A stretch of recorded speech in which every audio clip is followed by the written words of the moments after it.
सितंबर 5, 1930, लेवनवर्थ federal penitentiary, Kansas, America. एक आदमी को फांसी पर चढ़ाए जाने की तैयारी चल रही थी। उस आदमी के हाथ बंधे हैं, पैर बंधे हैं, और जैसे ही एग्जीक्यूशनर आगे बढ़ता है उसके सर पर काला कपड़ा डालने के लिए, वो आदमी एग्जीक्यूशनर के आंखों में आंखें डालकर देखता है और सीधा उसके मुंह पर थूक देता है। कोई डर नहीं, कोई आंसू नहीं, कोई पछतावा नहीं, सिर्फ एक मुर्दे जैसी आंखों में एक बुझा हुआ गुस्सा। ये बंदा मरना नहीं चाहता था, ये बंदा चाहता था कि दुनिया उसके साथ मरे। ये कार्ल पंजराम की कहानी है और इसे सुनने के बाद शायद आज आपको पूरी रात नींद नहीं आए। स्वागत है दोस्तों आप सबका क्राइम जिला में, जहां हम वो कहानियां सुनाते हैं जो हिस्ट्री की किताबों में नहीं मिलती और जो चाय की प्याली के साथ सुनना थोड़ा मुश्किल होगा, लेकिन जिसे सुनकर आप एक गहरी सोच में जरूर पड़ जाएंगे। आज हम बात करेंगे एक ऐसी जिंदगी की जो नफरत से शुरू हुई, नफरत में जी और नफरत में खत्म हुई। एक आदमी जिसने खुद लिखा था, I have murdered 21 human beings. For all these things, I am not in the least bit sorry. जिसका मतलब होता है, हाँ, मैंने 21 लोगों को मारा और इन सब का मुझे कोई अफसोस नहीं है। कार्ल पंजराम, अमेरिका का सबसे डेंजरस और सबसे हॉन्टिंग क्रिमिनल। चलो शुरू करते हैं। 1892, मिनीसोटा, अमेरिका का एक छोटा सा फार्म जहां कार्ल पंजराम पैदा हुआ। जून 28 को, एक गरीब जर्मन इमिग्रेंट फैमिली में, 7 बच्चों में से छठा। बाहर बर्फबारी होती थी, अंदर भूख होती थी। कार्ल ने बाद में अपनी ऑटोग्राफी भी लिखी, जिसमें उसने लिखा था, मैं कभी बाकी बच्चों को पसंद नहीं आया और जितना बड़ा होता गया उतना ही मैं नीच होता गया। सोच के देखो वो कैसा इंसान होगा जो खुद के बारे में ये कह रहा है। जब कार्ल सिर्फ 7 साल का था, उसका बाप उन सभी को छोड़कर घर से चला गया और फिर धीरे धीरे उसके 5 भाई भी घर छोड़कर अपनी खुद की जिंदगी बसाने चले गए। घर में रह गई थी सिर्फ एक थकी हुई माँ और एक बच्चा जिसके अंदर गुस्सा धीरे धीरे पानी की तरह जमा हो रहा था। 8 साल की उम्र में कार्ल पंजराम का नाम पहली बार कोर्ट रिकॉर्ड्स में आया। चार्ज था ड्रंक एंड डिसऑर्डरली। उसने 8 साल की उम्र में इतना पिया था कि उसे खुद का भी होश नहीं था। 8 साल का बच्चा था वो। फिर 12 साल की उम्र में एक नेबर के घर में घुसा, केक चुराया, एप्पल चुराया और एक रिवॉल्वर भी चुरा ली। अपने बेटे की इन हरकतों से तंग आकर कार्ल की मां ने वही किया जो उस जमाने के लोग करते थे, उसे भेज दिया मिनीसोटा स्टेट ट्रेनिंग स्कूल में। ये एक रिफॉर्म स्कूल यानी सुधार सेंटर स्कूल था, जिसे आप बिगड़े हुए बच्चों को सुधारने की जगह भी बोल सकते हैं। लेकिन जो वहां हुआ वो सुधार नहीं था, वो तबाही थी। कार्ल ने बाद में अपनी ऑटोग्राफी में ये खुलासा किया था कि रिफॉर्म स्कूल में एक जगह थी जिसे बच्चे कहते थे द पेंट शॉप। क्यों? क्योंकि जो भी बच्चा वहां जाता था वो बाहर आते थे चोट के निशानों और खून से रंगे हुए। स्टाफ मेंबर्स जो उन्हें सुधारने आए थे वो उन्हें वहां टॉर्चर करते, पीटते और उन बच्चों का करते। कार्ल के अलावा और भी बहुत से बच्चे थे जो ये सब झेल रहे थे। कार्ल के अनुसार वो जगह उन बच्चों के लिए जहन्नम से भी बदतर थी।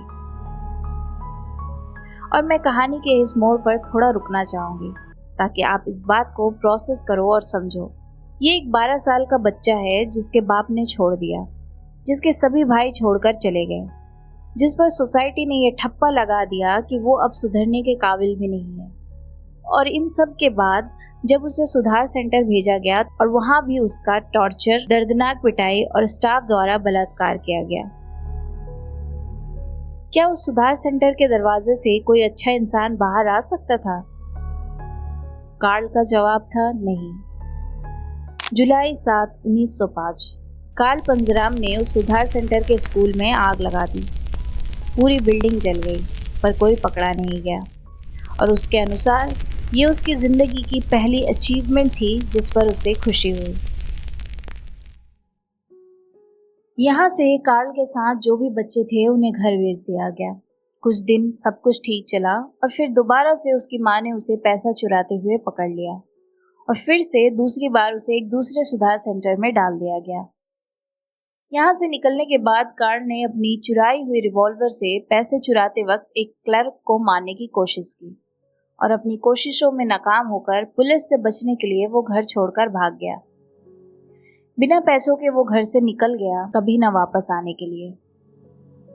मालगाड़ी ट्रेन की बोगीज में छुपता, अमेरिका की सड़कों पर जहां मन करता वहां सो जाता, किसी तरह इधर उधर से जुगाड़ करके कुछ खा पी लेता। उसकी जिंदगी उसके हिसाब से कट रही थी। फिर एक दिन हमेशा की तरह शाम के अंधेरे में कार्ल फिर से एक फ्रेट ट्रेन की बोगी में चढ़ा, जहां पहले से ही कुछ बंजारे आदमी बैठे हुए थे। वो भी एक कोना पकड़कर बैठ गया। ट्रेन ने अपनी रफ्तार पकड़ ली और उन आदमियों ने इस मौके का फायदा उठाकर सभी ने मिलकर उसके साथ एक साथ छूट गया। कार्ल पंजराम के अंदर जो भी बची कुची सहने और जीने की इच्छा थी, वो उस रात पूरी तरह से खत्म हो गई और जो बच गया वो एक अलग ही चीज थी। अगले काफी सालों तक कार्ल पंजराम एक भूत की तरह अमेरिका में घूमता रहा। करीब 100 अलग अलग छोटे मोटे क्राइम्स के लिए उसे 7 अलग अलग जेल में रखा गया, पर हर बार वो हर जगह से या तो भाग जाता या मार पीट कर वहां से छूट जाता।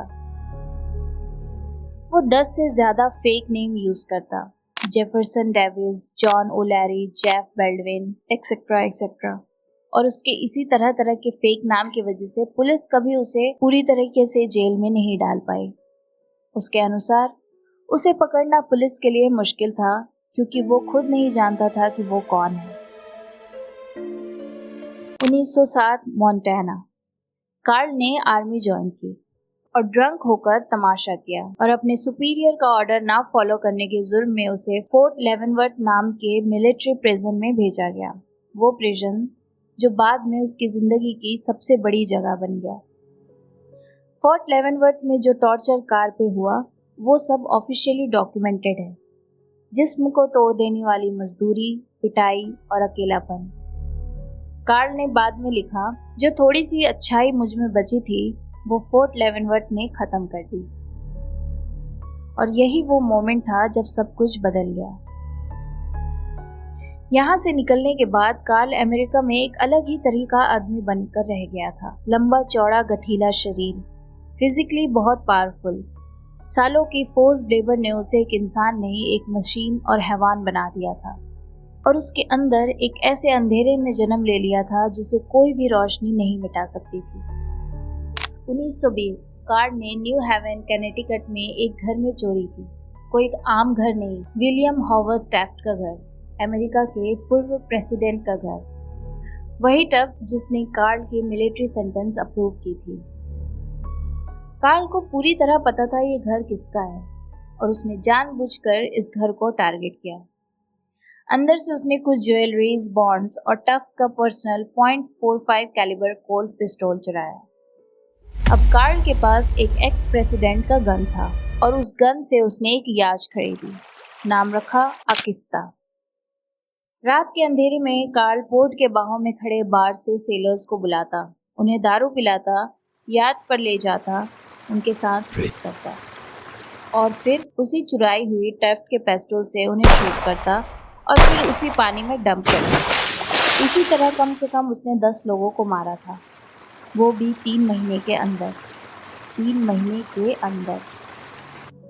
अकिस्ता नाम की ये याच एक दिन अटलांटिक सिटी के पास रॉक से टकरा गई और डूब गई और उसमें जो उसके 2 होने वाले शिकार थे मौका पाकर वहां से भाग गए और इसी के साथ कार्ल का याच में मर्डर करने का चैप्टर खत्म हुआ।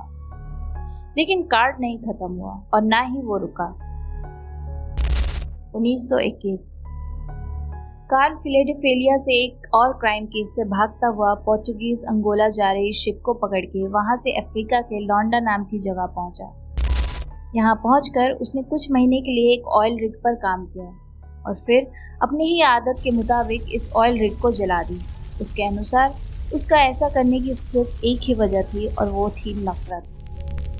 और फिर अंगोला में उसने कुछ पैसे देकर एक ही परिवार की 2 12 साल और एक 8 साल की बच्ची के साथ अपने घिनौने कारनामे को अंजाम दिया। और फिर एक छोटे 11-12 साल के लड़के को भी अपनी हवस का शिकार बनाया और उसके बाद उसे मारकर उसकी हत्या कर दी। वहाँ के लोकल्स को पता चलने के बाद सब उसे मारने के लिए खोजने लगे, पर वो मौका पाकर वहाँ से भी भाग गया। फिर अंगोला से बाहर आकर एक कैनोय हायर की, 6 लोकल मैन को साथ में लिया और क्रोकोडाइल हंटिंग के बहाने उनके साथ गया। और जब सभी हंटिंग में बिजी थे तो मौका पाकर उसने अपनी गन से सभी को मारकर उनकी बॉडीज को क्रोकोडाइल्स के खाने के लिए वहीं छोड़ दिया। ये इंसान दुनिया को कैसे देखता था? उसके अनुसार उसे लोगों का मर्डर करने से किक मिलता था, वो एंजॉय करता था ऐसा करना, और वजह सिर्फ यही थी कि वो दुनिया के हर एक इंसान से नफरत करता था, खुद से भी। 1928 वो अपनी आदत के अनुसार बाल्टीमोर के एक डेंटिस्ट के घर में चोरी करने घुसा। वहां से रेडियो और ज्वेलरी चुराई, पर यहाँ से भाग नहीं पाया और कार्ल पंजराम अरेस्ट हुआ। वो हर बार अरेस्ट होता और अपना दूसरा फेक नेम्स पुलिस को बताता, जिससे पुलिस उसके पिछले रिकॉर्ड्स को पिन करके उसे गिरफ्तार करके लंबे समय के लिए जेल पर नहीं डाल पाती। पर इस बार उसने अपना असली नाम बता दिया, कार्ल पंजराम। और इंट्रोगेशन रूम में बिना किसी प्रेशर के उसने कन्फेस करना शुरू किया। एक मर्डर, फिर दूसरा, फिर तीसरा। उसने बताया कैसे उसने फिलाडेल्फिया में एक 14 साल के न्यूज़ बॉय अलेक्जेंडर उज़्जाके का मर्डर करके उसकी बॉडी को एक ब्लैंकेट में रेडियो के पार्ट के साथ लपेटा था। इन्वेस्टिगेटर शॉक थे। उन्हें समझ नहीं आया कि कैसे ये बंदा बिना किसी टॉर्चर के खुद से ही सब उगल रहा है, और क्यों? क्योंकि कार्ल को परवाह ही नहीं थी। उसे 25 साल की जेल की सजा सुनाई गई और लेवनवर्थ फेडरल पेनिटेंशियरी सेंटर में भेजा गया। जी हाँ, वही लेवनवर्थ जहाँ वो 18 साल पहले था। यहाँ आते ही उसने सबसे पहले वहाँ के वार्डन को उसने वार्निंग दी। उसने बोला, जो भी मुझे इरिटेट करेगा मैं उस पहले आदमी को मार दूंगा। वार्डन ने सोचा, ठीक है, यह आदमी बहुत डेंजरस है, इसे अकेला काम पे लगाओ, और उसे प्रिजन लॉन्ड्री रूम में अकेले काम पर लगा दिया गया। कार्ल वहाँ काम करता अकेला, लेकिन लॉन्ड्री रूम का एक फोरमैन गार्ड था, रॉबर्ट वान के, जो दूसरे प्रिजनर्स को हैरेस करता था, बुली करता था, और कार्ल को भी उसने बार बार हैरेस और बुली किया। कार्ल के वार्निंग्स के बावजूद वो कार्ल को इरिटेट करता रहा। जून 20, 1929 कार्ल पंजराम ने वही किया जो उसने वार्डन को बोला था। उसने रॉबर्ट वार्नके को लॉन्ड्री रूम में ही आयरन बार से मार मार के उसकी हत्या कर दी, और इस हत्या की वजह से कोर्ट ने उसे मौत की सजा सुनाई। अब तक किसी को उसके डिटेल क्राइम के बारे में कुछ भी नहीं पता था, क्योंकि उसकी जब भी गिरफ्तारी होती थी वो हमेशा अलग अलग नाम, पता और उम्र बताता, तो किसी के लिए भी उस वक्त उसके क्राइम को ट्रैक करना मुश्किल था, और शायद किसी को पता चलता भी नहीं अगर उसने खुद अपने क्राइम्स को डिटेल में नहीं बताया होता। पर वो ऐसा क्यों करता? लेवनवर्थ में ही एक और गार्ड था जिसका नाम था हेनरी लेसर। हेनरी लेसर ने नई ज्वाइनिंग की थी और अपने थोड़े बहुत एक्सपीरियंस से उसे पता चला कि कार्ल को सिगरेट पीना पसंद है, पर क्योंकि वो जेल में सिगरेट नहीं पी सकता तो उसने खुद अपनी जेब से कार्ल को कुछ पैसे दिए। क्यों दिया? बस ऐसे ही, एक इंसानी जेस्चर, बिना किसी एक्सपेक्टेशन के। कार्ल पंजराम, जो पूरी दुनिया से नफरत करता था और जिसे पूरी दुनिया को अपना दुश्मन समझा था, इस एक छोटी सी चीज से रुक गया। लेसर ने बाद में लिखा कि कार्ल की मुर्दा आंखों में पहली बार कुछ अलग दिखा था, शायद कंफ्यूजन और एक सरप्राइज। कार्ल को समझ नहीं आया कि कोई उसे बिना किसी रीजन के कुछ दे रहा है। फिर लेसर ने उसे कुछ राइटिंग मटेरियल्स जैसे पेपर और पेन लाकर दिया, और कार्ल पंजराम ने लिखना शुरू किया, और उसने सब कुछ लिखा। 21 मर्डर का कन्फेशन, तरह तरह के हजारों क्राइम्स, नफरत की फिलॉसफी, और उस पहले पेज पर उसने एक समरी लिखी जिसे पढ़कर किसी की भी रूह कांप जाएगी।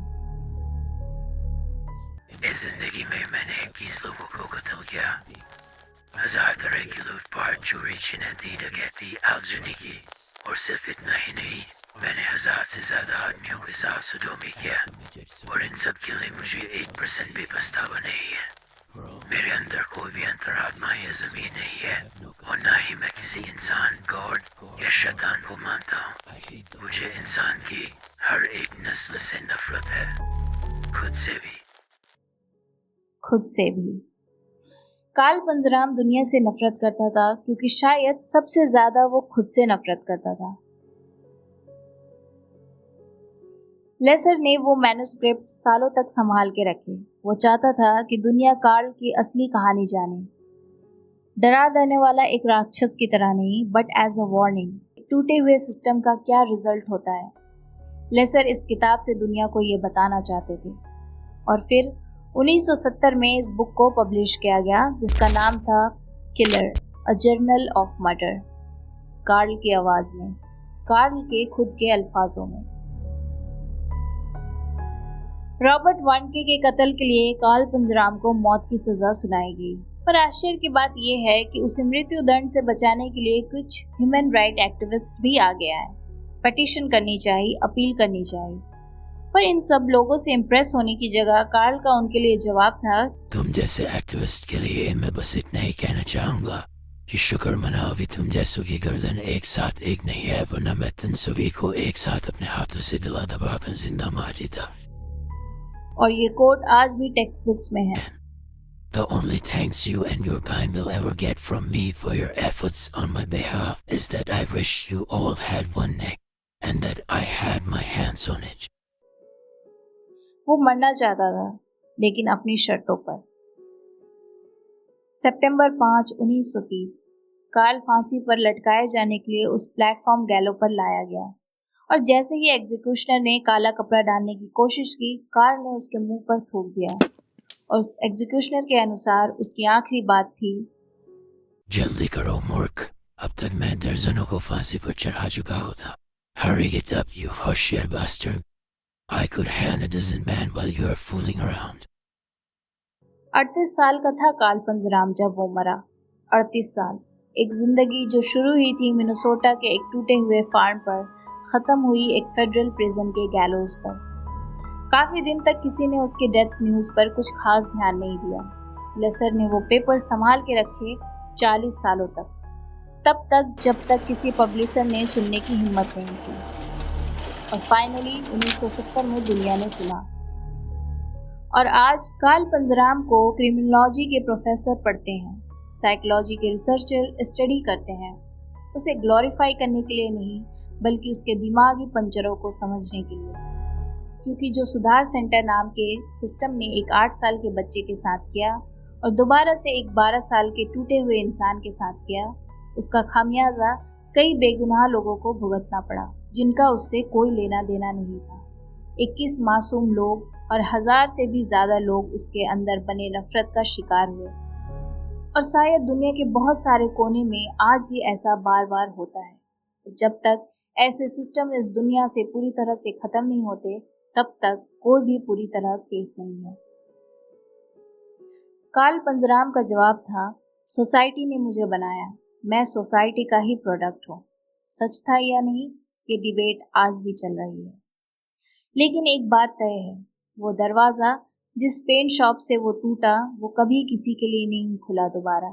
लेकिन क्या आप और हम ये कह सकते हैं कि इस दुनिया में या हमारे ही देश में दूसरा पेंट शॉप नहीं है? कार्ल पंजराम का एक हिस्सा जो उस बच्चे की याद दिलाता है, जो घर से भागा था, जिस पर दुनिया ने हाथ उठाया था और जिसे किसी ने एक बार भी, सिर्फ एक बार भी वो प्यार नहीं दिया जो उसे रख सकता था। और दूसरा हिस्सा एक ऐसे हैवान की जिसने उन मासूम लोगों को मौत के घाट उतार दिया। और एक हिस्सा ऐसा भी है जो याद दिलाता है कि इंसानियत कहाँ तक जा सकती है जब वो रास्ता बंद हो जाए। हेनरी लेसर, उस एक गार्ड ने 2 रुपए की सिगरेट दी थी, इतनी सी चीज, और कार्ल पंजराम ने पहली बार कलम उठाया, अपना सच लिखा। पर शायद तब तक बहुत देर हो चुकी थी। पर ये क्वेश्चन मैं आपके लिए छोड़ती हूँ। आप बताओ कि कितनी जल्दी किसी और के लिए बहुत देर हो जाती है। और हाँ, अगर ये वीडियो आपको कुछ सोचने पर मजबूर करे तो एक काम करो, जल्दी से लाइक करो और कमेंट में बताओ कार्ल की स्टोरी के बारे में आपका क्या ख्याल है, उसका जिम्मेदार कौन है। मिलती हूँ आपसे अगले हफ्ते, तब तक के लिए अपना ख्याल रखना। Take care and good bye.